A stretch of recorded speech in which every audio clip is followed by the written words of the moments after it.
It's That Nerd Ryan here, and today we are finally reviewing this book, Star Wars: Shadow of the Sith. It took me forever to get through this book because it is a very long book, and I've been very busy working on other projects for you guys. So I do apologize. Hopefully the next book review will be coming out shorter than this one. It is Princess and the Scoundrel, but we're not talking about that today. We're talking about this.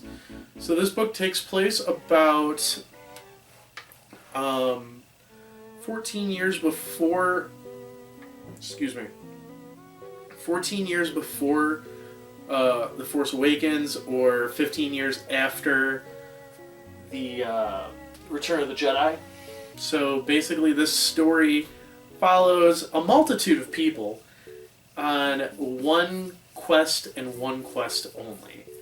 So we follow Luke Skywalker, Lando Calrissian, Dathan and Miramir, aka Rey's parents, Ochi of Bestoon, and a character known as Kira. Not Kira from Solo, but Kira, a former acolyte of the Beyond, who is then possessed by a Sith. So we do actually get a Jedi-Sith duel between Luke and Kira, or Darth... I forgot this person's name. But yes, there is a Sith battle, and we also get a funky lightsaber of a scimitar lightsaber, which was very funny for me to read because in D&D, one of my friend's characters had a scimitar of speed. So it was kind of funny reading that. What is kind of funny too is we don't really see it in here. It is mostly a straight lightsaber. But so basically how it starts out is Dathan and Miramir are on the run with Rey. Somehow they were identified by, as we know, Palpatine, but in the book it's an unknown force, where they're being chased down by bounty hunters and Ochi of Bestoon. And Kira, basically, I mean, they never put Kira in the same room as Ochi or anything like that, but they are chasing after her, and in this, Lando kind of catches wind and brings it to the attention of Luke, who has recently been finding red Kuiper crystals and is trying to look for a wayfinder. He does not know where it goes to, which is Exegol, which he is having visions and nightmares of Exegol. In this too, we actually get to see him interact with Anakin's Force Ghost, which I think was my favorite part of this book. Just getting to finally see that father-son interaction besides Return of the Jedi of Luke and Anakin.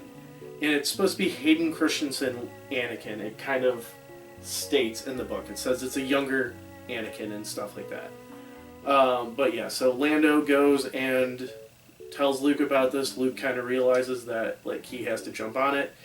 So he leaves Ben Solo in charge of the temple as him and Lando chase after trying to find this family. They do get a lot of dead ends, but they also get a lot of very close encounters with Dathan and Miramir, who are not initially trustworthy of them due to how everybody's chasing after them.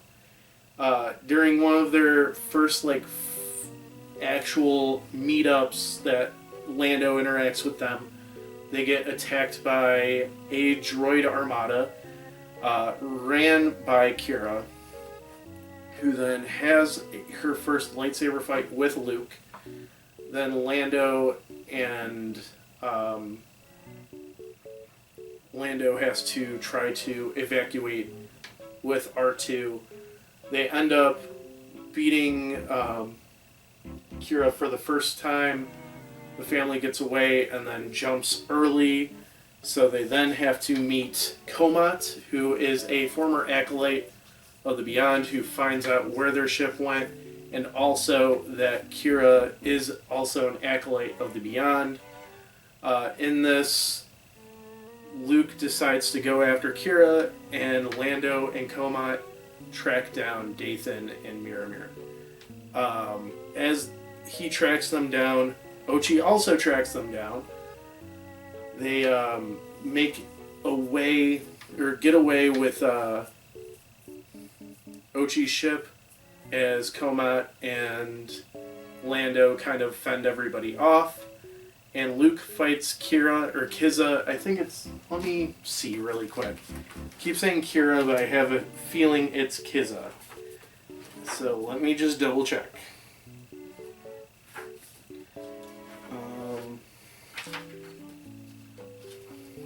Be nice to be able to memorize what parts of the book I need to turn to. Okay. Kiza. So I've been saying Kira and it's Kiza. I do apologize. But yeah, so Kiza and Luke end up fighting at Kiza's home base, where he thought that he defeated her. However, the mask possessed her even further and merged itself with Kyber crystals, then melted onto her face, which is very dark. So as that happens, Luke and Lando and Comat meet up at a certain planet.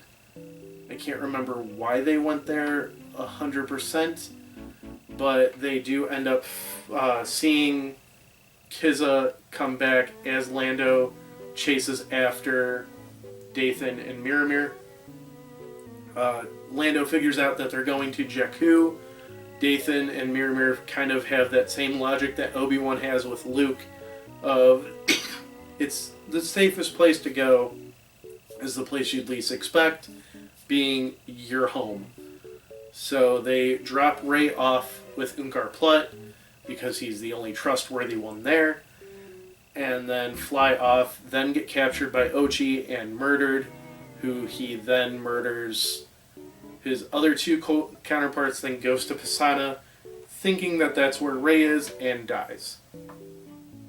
Luke and Comat face off with Kiza, finally defeating her. She gets eaten by like a giant serpent on this planet.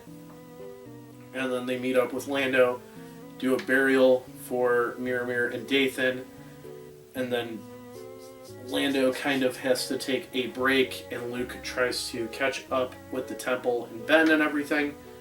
Then they finally figure out that it would be Pisana after a while, where Rey might be.